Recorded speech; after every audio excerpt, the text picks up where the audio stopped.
It's my privilege to be able to introduce the Reverend Dr. Gil Rendle. Before I do, I'd like to acknowledge the presence of another bishop of the United Methodist Church, Peter Weaver, who is a THD graduate of Boston University School of Theology, and the bishop of the Boston area New England Conference. We're glad you joined us this evening. Gil Rendle. I've known Gil Rendle for more than 30 years now, and there's one thing I can always count on.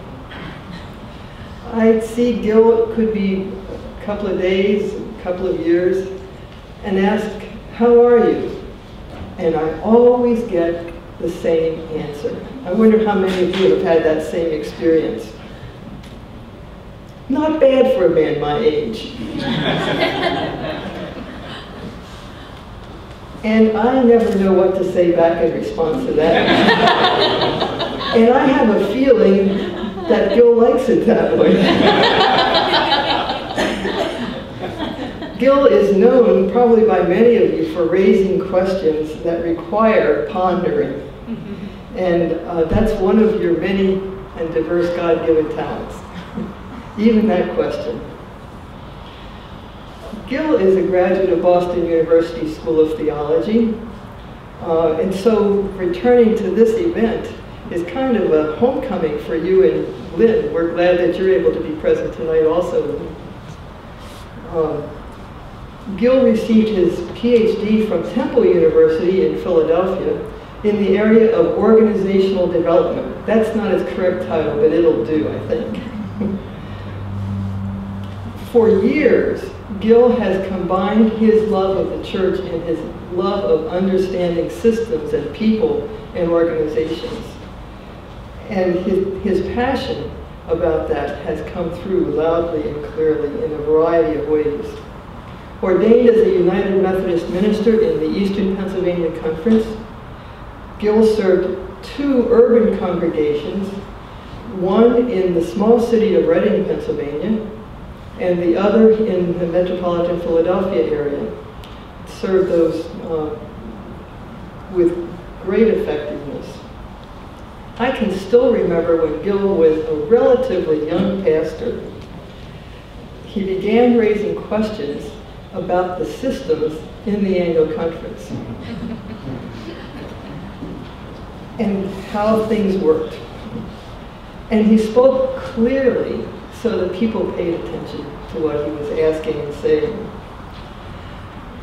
I wonder if you asked that so much that eventually you became the part of the staff of the Eastern Pennsylvania Conference and served there for 12 years? 9 years, okay. During that time that he was on the staff, I was a district superintendent and learned of Gil's effectiveness. And part of his role was in doing consultations around conflict and other matters relating to local churches, and also with the conference itself and with various boards and agencies. Over time, after I finished as a superintendent, I became part of that consultant staff, and Gil was my mentor, as I engaged then also in conflict transformation consultations. And we did some training together of clergy and laity around connecting with the neighborhoods and a number of other things. Gil always was on the cutting edge, and I learned a great deal by that working together. As I recall, the conference went through strategic planning, and Gil was a critical part of that. And somewhat, if I interpret it correctly, some as a result of that, you did yourself out of a job. You did. You're going to hear the next one soon, because you said that to me a couple of years ago. At that point, he went to Alban Institute, and many of you may have known him from his work at Alban as a senior consultant, a researcher, a writer, trainer, teaching in various seminar, short-term continuing education events.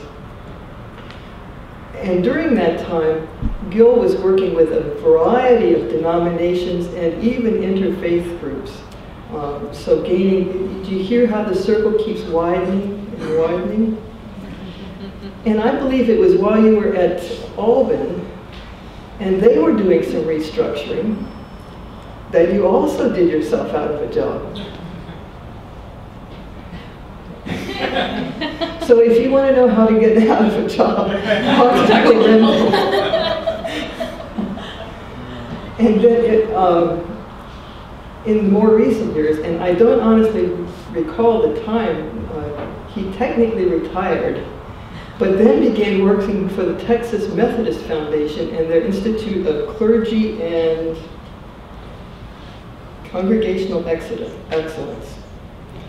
So now he is working with that group about half-time, and about half-time working denomination-wide in the United Methodist Church around issues of change and leadership, pushing the edges, raising those questions that require us to ponder and then seek to act. I have always found Gil to be challenging, enlightening, encouraging, pushing me to go beyond my comfort zones, and always with a dry, marvelous sense of humor. I'm grateful to know you, Gil, as colleague, mentor, teacher, and friend, and delighted to welcome you here to this 10th anniversary celebration of JustPeace. I know many others have appreciated your leadership across the years and are glad that you're part of this gathering also. So we welcome you and wait to hear from you. And know that you'll give us some more, that we may have trouble answering the questions.